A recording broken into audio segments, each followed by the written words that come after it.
amigos catequizandos e queridos familiares. Estamos aqui novamente reunidos essa semana para mais um encontro da nossa catequese virtual. Hoje, na leitura do Evangelho, vamos perceber o quanto a fé nos eleva na aproximação com Deus e a importância de aprofundarmos nosso conhecimento para alimentarmos cada vez mais a nossa fé e sempre buscarmos estar próximos a Deus. Continuaremos também com a catequese sobre a Santa Missa, sempre lembrando que a missa é celebrada por 4 razões. É o lugar do encontro com Deus para adorá-lo. É o lugar da atualização do único e supremo sacrifício de Jesus Cristo. E nós devemos reparar a Deus por todas as ofensas que ele sofre no mundo inteiro. Também é o momento para pedirmos favores e graças a Deus. E claro, para agradecê-lo. Vamos pedir ao Espírito Santo que fomente em nós o dom da fé e que em cada Santa Missa Deus se coloque no meio de nós através da Eucaristia, nos dando vida e graças para superarmos as dificuldades de todos os momentos que enfrentamos. Que seja uma semana muito abençoada para todos nós e até o próximo domingo, se Deus quiser. Vinde, Espírito Santo, enchei os corações dos vossos fiéis e acendei neles o fogo do vosso amor. Enviai o vosso Espírito e tudo será criado, e renovareis a face da terra. Oremos.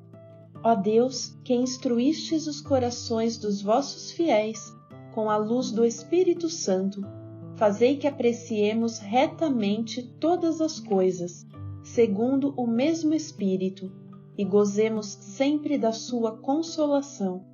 Por Cristo, Senhor nosso. Amém. O Senhor esteja convosco. Ele está no meio de nós. Proclamação do Evangelho de Jesus Cristo, segundo Marcos. Glória a vós, Senhor. Pelo sinal da Santa Cruz, livrai-nos Deus, nosso Senhor, dos nossos inimigos. Leitura do Evangelho de Jesus Cristo, segundo Marcos, capítulo 5, versículos 21 ao 43. Jesus atravessou de barca novamente para o outro lado do mar. Uma numerosa multidão se reuniu junto dele e Jesus ficou na praia. Aproximou-se um dos chefes da sinagoga, chamado Jairo. Quando viu Jesus, caiu a seus pés e pediu com insistência: Minha filhinha está morrendo. Vem e põe as mãos sobre ela, para que sare e viva. Jesus acompanhou Jairo, e numerosa multidão o seguia e o apertava de todos os lados. Aí chegou uma mulher que sofria de hemorragia há 12 anos. Tinha padecido na mão de muitos médicos, gastou tudo o que tinha e, em vez de melhorar, piorava sempre mais. A mulher tinha ouvido falar de Jesus. Então ela foi no meio da multidão, aproximou-se de Jesus por trás e tocou na roupa dele, porque pensava: ainda que eu toque só na roupa dele, ficarei curada. A hemorragia parou imediatamente e a mulher sentiu no corpo que estava curada da doença.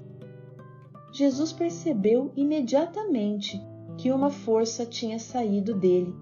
Então, virou-se no meio da multidão e perguntou: Quem foi que tocou na minha roupa? Os discípulos disseram: Estás vendo a multidão que te aperta e ainda perguntas: Quem me tocou? Mas Jesus ficou olhando em volta para ver quem tinha feito aquilo. A mulher, cheia de medo e tremendo, percebeu o que lhe havia acontecido. Então foi, caiu aos pés de Jesus e contou toda a verdade. Jesus disse à mulher: Minha filha, sua fé curou você. Vá em paz e fique curada dessa doença. Jesus ainda estava falando, quando chegaram algumas pessoas da casa do chefe da sinagoga e disseram a Jairo: Sua filha morreu, porque você ainda incomoda o mestre. Jesus ouviu a notícia e disse ao chefe da sinagoga: Não tenha medo, apenas tenha fé. E Jesus não deixou que ninguém o acompanhasse, a não ser Pedro, Tiago e seu irmão João. Quando chegaram à casa do chefe da sinagoga, Jesus viu a confusão e ouviu as pessoas chorando e gritando. Jesus entrou e disse: Por que essa confusão e esse choro? A criança não morreu, ela está apenas dormindo. As pessoas começaram a zombar dele, mas Jesus mandou que todos saíssem, menos o pai e a mãe da menina, e os 3 discípulos que o acompanhavam. Depois entraram no quarto onde a menina estava. Jesus pegou a menina pela mão e disse: Talita cum, que quer dizer: Menina, eu lhe digo, levante-se. A menina levantou-se imediatamente e começou a andar, pois já tinha 12 anos, e todos ficaram muito admirados. Jesus recomendou com insistência que ninguém ficasse sabendo disso e mandou dar comida para a menina. Palavra da salvação. Glória a vós, Senhor. Estimadas crianças da catequese de nossa catedral, caros pais, familiares, amigos catequistas, chegamos ao 13º domingo do tempo comum. Ouvimos São Marcos nos relatar 2 milagres que Jesus realiza. O primeiro é quando ele cura aquela mulher que há muito tempo sofria com uma doença de hemorragia. O segundo milagre é a criança que já estava dada como morta, mas ressuscita pelo toque e pela palavra de Jesus Cristo, nosso Senhor. Devemos nos recordar que com Jesus tudo pode ser mudado pela força da oração. Façamos como aquela mulher que se ajoelhou aos pés de Jesus e lhe pediu com fé. Façamos também como Jairo, o pai daquela menina de 12 anos que se colocou aos pés de Jesus.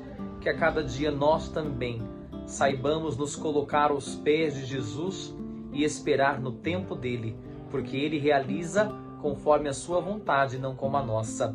Que Jesus, nosso Senhor, nos ensine a sermos pacientes e fervorosos e tenhamos a plena certeza de que Ele nunca nos abandona, mas sempre quer o nosso bem.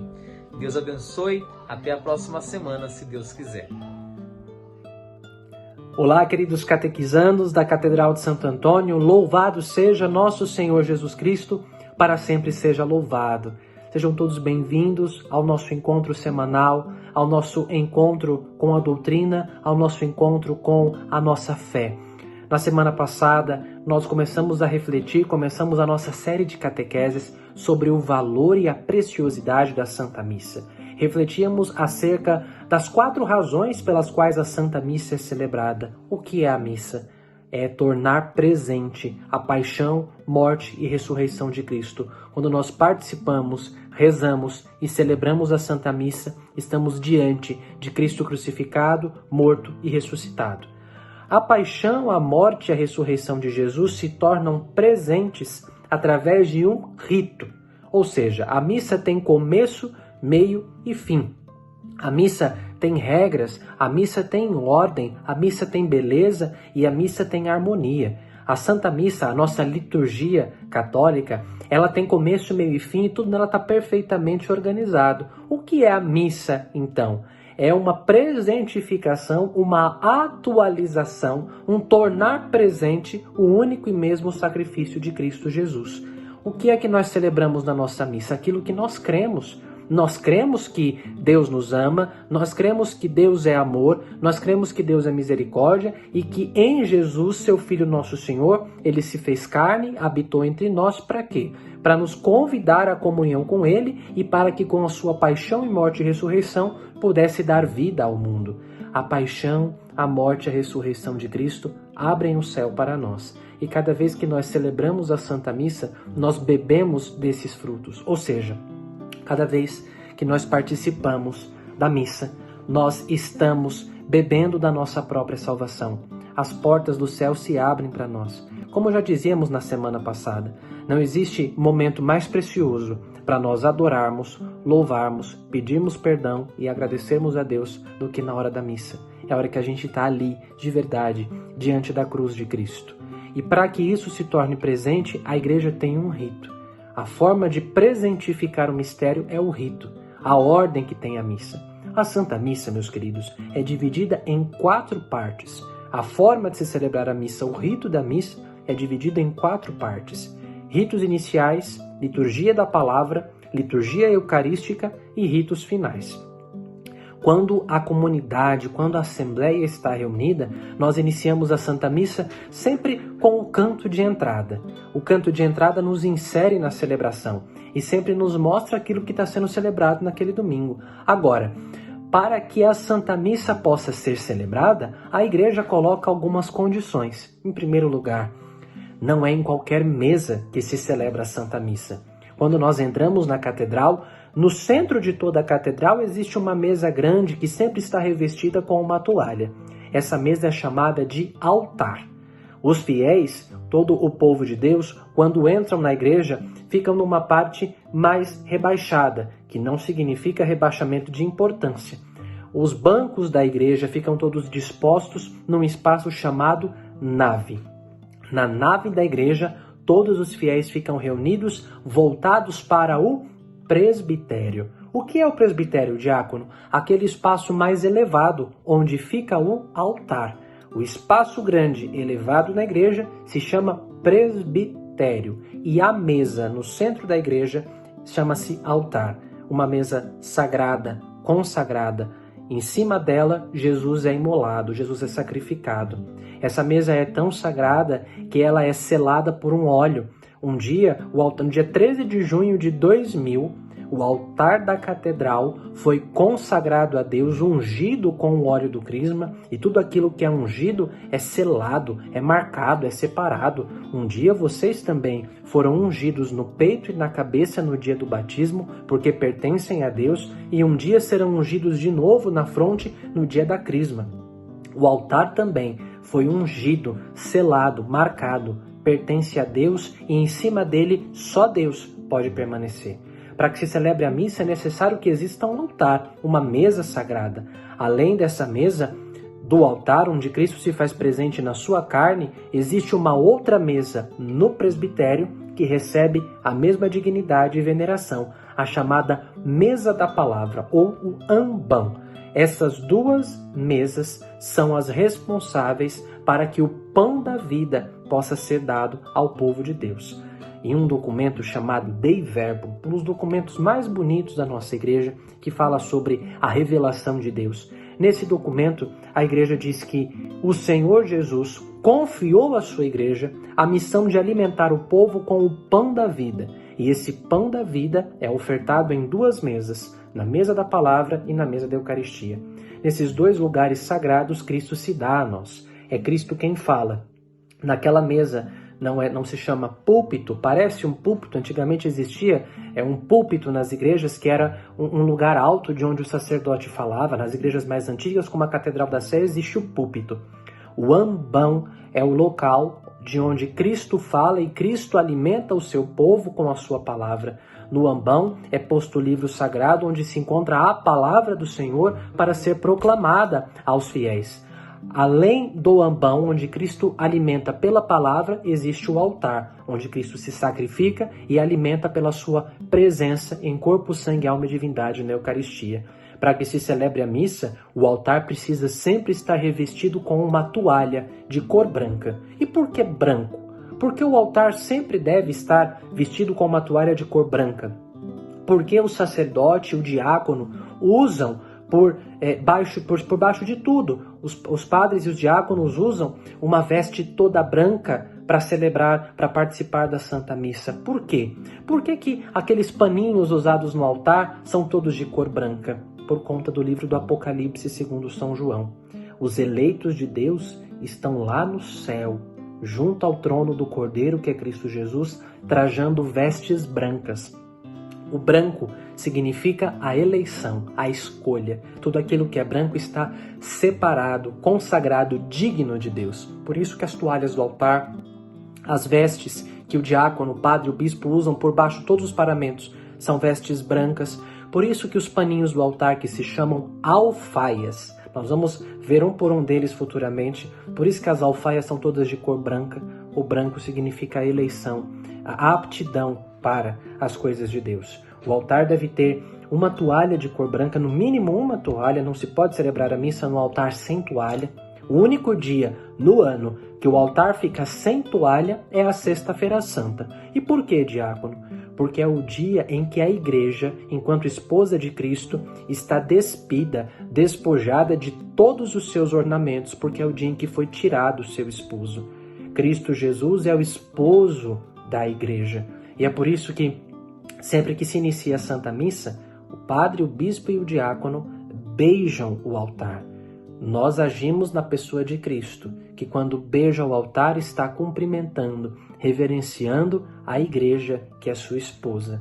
Além disso, além de existir um altar, de existir um ambão, de ter toalha, a Igreja também manda que sobre o altar, ou perto dele, existam velas. A vela significa a luz de Cristo, Cristo, luz do mundo. Significa que a comunidade está ali reunida para celebrar a sua fé, para celebrar a Santa Missa. Que interessante a gente saber que para se celebrar a missa, que é tão sagrada e o centro da vida da Igreja, a Igreja coloca condições mínimas para que a missa possa ser celebrada, de tão sagrado que tudo é. O espaço deve ser sagrado, as vestes devem ser sagradas, o local todo é sagrado. Além do altar e do ambão, existe lá no presbitério da catedral uma cadeira, onde o padre, o bispo, presidem a Santa Missa. Nesses 3 lugares, Cristo se faz presente. É Cristo que preside, é Cristo que fala e é Cristo que se sacrifica. Na sédia, aquela cadeira do padre, a cadeira onde senta o presidente da celebração, se chama sédia. Na sédia, no altar, no ambão, e é Cristo quem está presente também na Assembleia, em nosso meio. A missa se inicia com um canto de entrada, depois, logo que o padre chega, o padre beija o altar. Como eu disse para vocês, é sinal ali de Cristo que cumprimenta a Igreja enquanto sua esposa. O padre inicia a Santa Missa sempre com o sinal da cruz, em nome do Pai, e do Filho, e do Espírito Santo, em nome da Trindade Santíssima. Quando a missa usa incenso, o que é o incenso? O incenso é aquela fumaça aromática que representa, antes de mais nada, a nossa adoração dada a Deus. No começo da missa, o padre incensa o altar e incensa a cruz. O que significa isso? O que é aquela fumaça? Quando nosso Senhor Jesus Cristo nasceu, ele foi visitado por 3 reis magos, que ofereceram a ele 3 presentes em simbologia da dignidade que ele tem. Ofereceram ouro, ofereceram incenso e ofereceram mirra. Ouro porque ele é rei. A mirra porque era uma resina com a qual se ungia o corpo dos fiéis defuntos. Cristo Jesus viria a morrer pela nossa salvação. E o incenso? Incenso só se oferece à divindade, só se oferece a Deus. E é por isso que na igreja nós usamos o incenso, para adorar a Deus. Em primeiro lugar, por conta da dignidade dele. Segundo, aquela fumaça que sobe ao céu representa as nossas preces, as nossas orações que sobem até o trono de Deus. Uma antiga e bonita tradição diz que em cada canto do altar existe um querubim, um anjo adorador de Deus. E quando o padre joga o incenso, quando o padre incensa o altar, a fumaça é transportada pelos querubins até o trono de Deus, que fazem subir até o Senhor a nossa oração, que fazem subir até o Senhor a nossa vida. Aquele vaso com o qual o padre incensa o altar se chama turíbulo. Dentro dele existe carvão em brasa. O padre, o bispo, o diácono, coloca o incenso, que são grãos de resina extraída de plantas, o incenso perfumado, coloca dentro do turíbulo, abençoa e então a queima da resina pela brasa vai fazer subir até Deus a nossa oração, vai fazer subir até Deus aquela fumaça de agradável odor. O padre incensa o altar, incensa o Cristo crucificado, então se inicia a missa com o sinal da cruz. No comecinho da missa, nós somos convidados sempre por Deus, sempre pelo Padre, a nos apresentarmos diante de Deus na hora do ato penitencial, pedindo ao Senhor que nos purifique do nosso pecado, que nos purifique de todo o mal, para que possamos bem celebrar os santos mistérios, para que possamos dignamente estar ali diante da cruz de Cristo. Depois de pedirmos perdão a Deus, nós cantamos aos domingos e aos dias mais importantes o Glória, que é chamado hino de louvor. É um hino antiquíssimo, que louva e bendiz a Santíssima Trindade. É um hino de adoração a Deus. E logo depois do hino de louvor, o hino de louvor que é só cantado aos domingos e nas solenidades e festas, dias importantes. O hino de louvor só não é cantado quando? Na Quaresma, porque a igreja está em penitência esperando a Páscoa, no Advento, as 4 semanas que antecedem o Natal e nos dias de semana, a não ser que seja dia de festa, dia importante. Depois de cantar o Glória, a igreja reza, na pessoa do padre, uma oração chamada Oração da Coleta. Na hora que o padre fala, oremos, ou cantando, oremos, o padre abre as mãos porque ele vai rezar em nome de toda a comunidade. Essa oração se chama Oração da Coleta. Segundo a tradição, é a hora em que o Espírito de Deus passa sondando cada coração para levar a Deus as intenções, os pedidos e as súplicas de cada um que se encontra ali. A oração da coleta é sempre quem vai dar o tom, quem vai mostrar o que nós vamos celebrar naquele dia. O diácono sempre gosta de fazer a homilia, começando sempre a partir da oração da coleta. É a oração que a igreja no mundo inteiro, todo domingo, a igreja no mundo inteiro reza a mesma oração da coleta. No mundo inteiro, a igreja vai rezar as mesmas leituras, vai refletir as mesmas leituras. Se você participar de uma missa no Brasil, uma missa nos Estados Unidos, uma missa na Austrália, na África do Sul, na França, no mundo inteiro, amanhã, por exemplo, no dia de hoje, todo o mundo está lendo esse evangelho que vai falar de Jesus curando uma mulher que há 12 anos estava doente, Jesus ressuscitando uma menina de 12 anos de idade que estava morta e o Senhor a traz de volta à vida. A liturgia, se é a celebração da nossa fé, ela é também ponto de unidade de toda a igreja.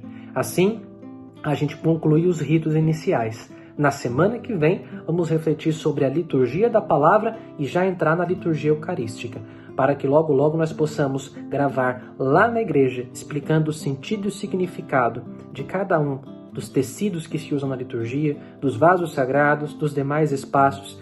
Se você está com dúvida, pode deixar aqui nos comentários que pouco a pouco o diácono vai respondendo. Nós possamos participar bem da Santa Missa nesse final de semana, sabendo que nela Jesus se dá a nós por inteiro. Que nós possamos retribuir esse amor, dando-nos a Ele da mesma forma. Deus abençoe e proteja cada um de vocês. Pai nosso, que estais nos céus, santificado seja o vosso nome. Venha a nós o vosso reino. Seja feita a vossa vontade, assim na terra como no céu. O pão nosso de cada dia nos dai hoje. Perdoai-nos as nossas ofensas, assim como nós perdoamos a quem nos tem ofendido. E não nos deixeis cair em tentação, mas livrai-nos do mal. Amém. Ave Maria, cheia de graça, o Senhor é convosco. Bendita sois vós entre as mulheres, e bendito é o fruto do vosso ventre, Jesus. Santa Maria, Mãe de Deus, rogai por nós, pecadores, agora e na hora de nossa morte. Amém.